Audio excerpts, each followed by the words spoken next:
On August the 2nd, the U.S. Speaker of the House of Representatives, Nancy Pelosi, sneaked into Taiwan, becoming the first U.S. Speaker to visit the island in 25 years.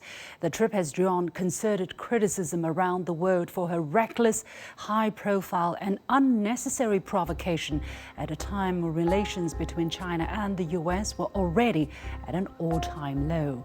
She touts the trip as a victory for democracy, but in the great democratic country she came from, things don't look too pretty. The economy is getting worse by the day. People are getting killed in the streets due to rampant gun violence, and women are denied their rights over their own body. Things are bad even in her own home. California has had more than 90,000 COVID-19 deaths, and another emergency over monkeypox virus was just announced. Yet the speaker left that mess for a foreign trip. Why is that? What kind of politician has she been? Welcome to this special production brought to you by The Point with me, Liu Xin, coming to you from Beijing. Today we'll take a look back into the political life of Nancy Pelosi, a vain, opportunistic politician who is out there only for herself.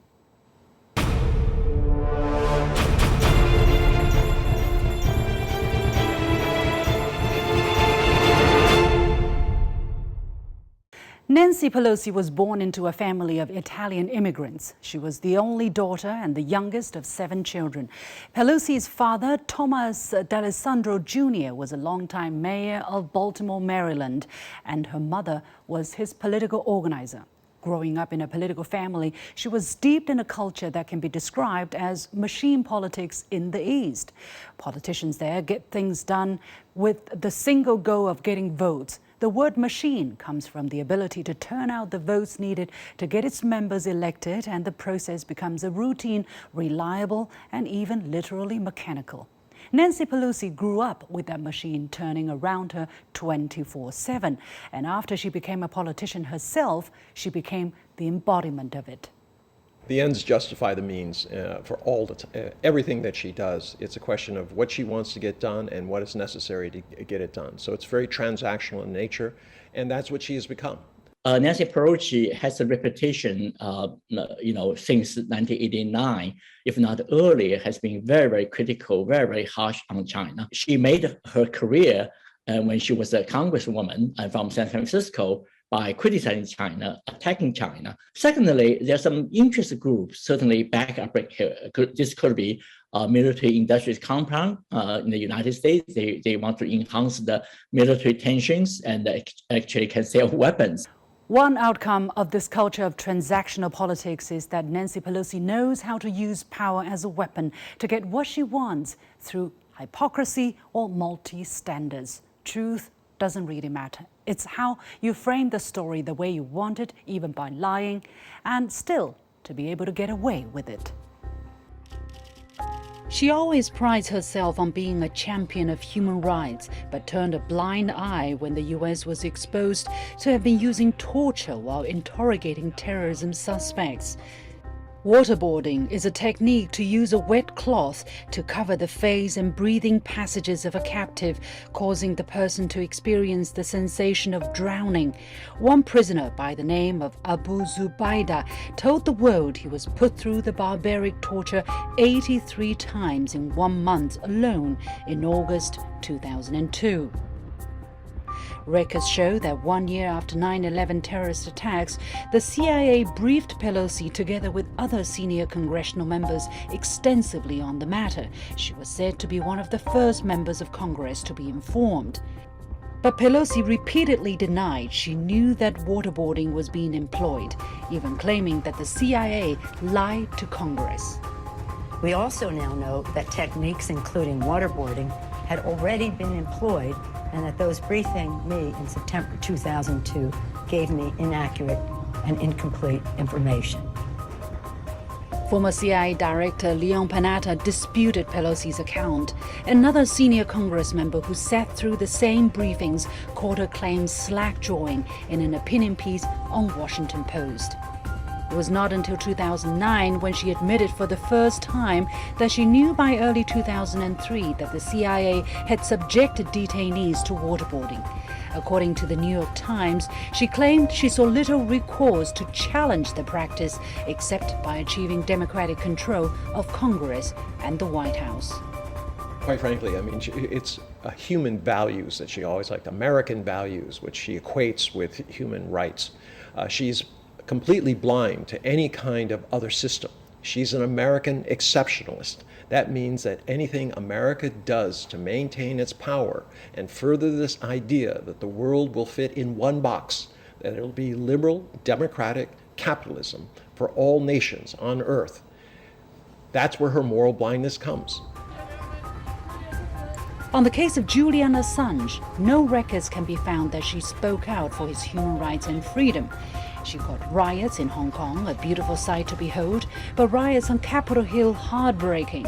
Pelosi preached democracy for Hong Kong, but never uttered a word about the UK's colonial suppressions there. Nancy Pelosi has proved to the world how she is able and willing to take moral shortcuts in order to score political points, personal gains, or even convenience. She attacked former President Donald Trump for his incompetence in dealing with the COVID-19 pandemic, even calling the virus the Trump virus. But she would break social distancing rules simply to have her own hair done. But these are nothing compared to other gains she could pocket by gaming the system.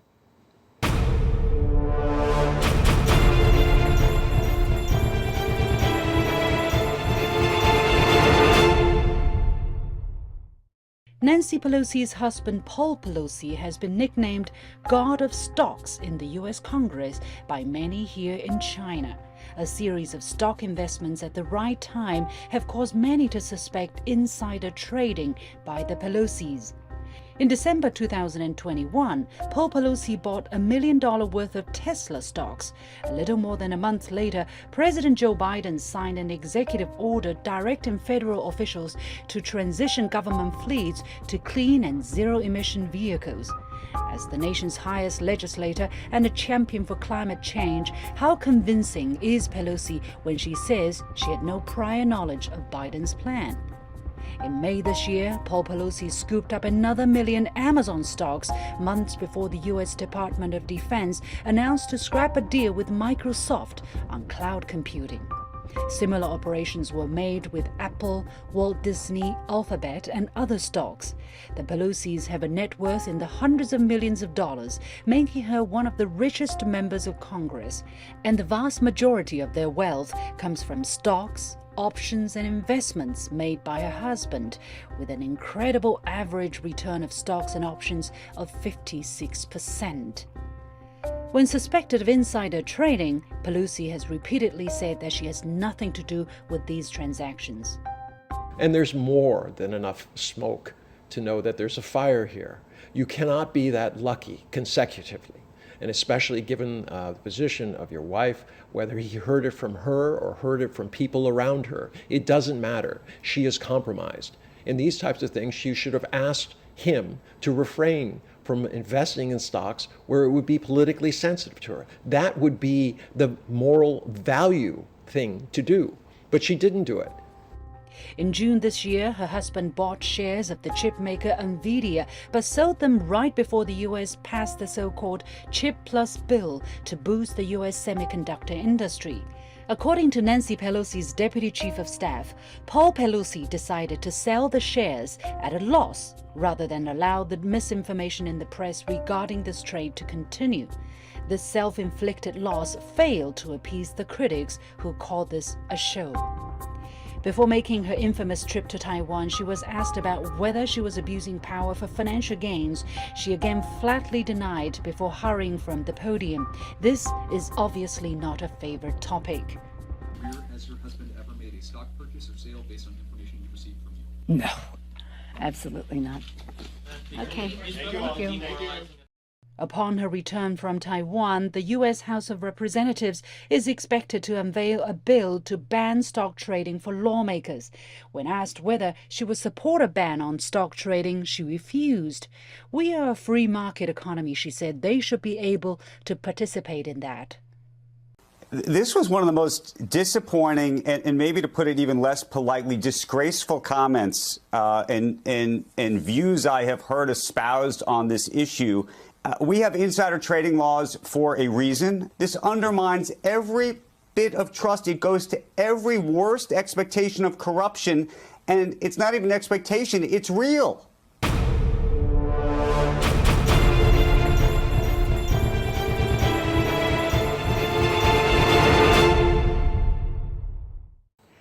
A recent poll showed that 3/4 of Americans say members of Congress should not trade stocks while serving in Congress. For Pelosi, who's supposed to represent the people who elected her, to get so rich while serving seems not to be a strange idea. In fact, personal gains never seem a taboo for her. A lot of what she has done or said seems just about herself, other than overall interest of the people or the nation. For her, vanity comes first. In February 2020, Pelosi ripped then-President Donald Trump's State of the Union speech into pieces right after he delivered it. Even CNN, the liberal-leaning channel, called this unprecedented, aggressively rude, and unapologetically meant to rile up her base. It was divisive but effective. And this was not the only time she stole the spotlight by being theatrical. 她的性格都有那种表演性的性格，那种喜欢捕捉镁光灯的性格。这个记者 camera 如果没有对着我，我就会觉得惶惶不可终日。Another example of a penchant for political vanity is her decades-long bias on China. Former CNN Beijing bureau chief Mike Chinoy described her as someone who has a penchant for high-profile gestures designed to poke China's communist rulers in the eye, regardless of consequences. And her latest trip to Taiwan was just that. I'll be frank about it. She just wants to poke China in the eye. She is going to lose the speakership position most likely at the end of this year after the midterm elections. If I understand correctly, even if they do win, she will be stepping aside to have a next generation from the Democratic side. But anyway, the point is, I think the Democrats will not just lose; they will be hammered in the House, not in the Senate, and therefore her chance to ever come as a speaker to Taiwan. She could come as a congresswoman, as part of a codel, but as speaker will have evaporated. And I think that is essentially what she's trying to get at, to poke China in the eye when she can. Since the beginning of 2022, Pelosi has been contemplating a visit to Taiwan. In April, she had to cancel the trip last minute due to COVID-19. And in September, she'd be busy getting her members re-elected and elected. So before the end of this year, this was the last window of opportunity to put on this show and go down in history as the most powerful woman who visited Taiwan in defiance of China in the name of so-called democracy. It would also conveniently deviate attention from the scandals troubling her at home. By allowing Pelosi to throw her weight into this regional issue, it's like the United States throwing a 500-pound gorilla to the cross-strait issue and very clearly become an intervening factor of what the people and leadership across Taiwan Straits should decide. I would call her troublemaker-in-chief in the world, because she doesn't care about the fundamental interests of the people of Taiwan. She doesn't care about the prospect and the commitment for the reunification of the two sides of the Taiwan Strait, because after all, we are all Chinese on both sides of the Taiwan Strait. Public relations card that could be used by the United States to try to bring condemnation onto China, because China feels, and the U.S. has accepted, that Taiwan is part of China. But now they're trying to rewrite history, and Nancy Pelosi, in a combination of ego and American exceptionalism, selective values, is going along with that. After she sneaked out of the island, the people of Taiwan have spoken. A poll conducted the next day with 13,000 respondents showed over 3/4 of people have no confidence in her promise to protect the so-called democracy in Taiwan. Nancy Pelosi may be exiting from the post of House Speaker very soon. When she looks back, she will have little to claim as a political legacy. On issues which she felt strongly, such as guns and abortion rights, little progress has been made under her tenure. She did pull off the Taiwan gimmick, but that will not solve any domestic woes that plague the American people, but rather quite the opposite.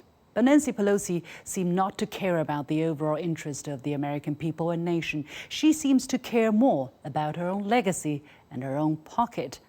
The French King Louis XV had an expression, après moi le déluge, meaning after me the deluge. It's an attitude of indifference towards whatever happens after one's gone.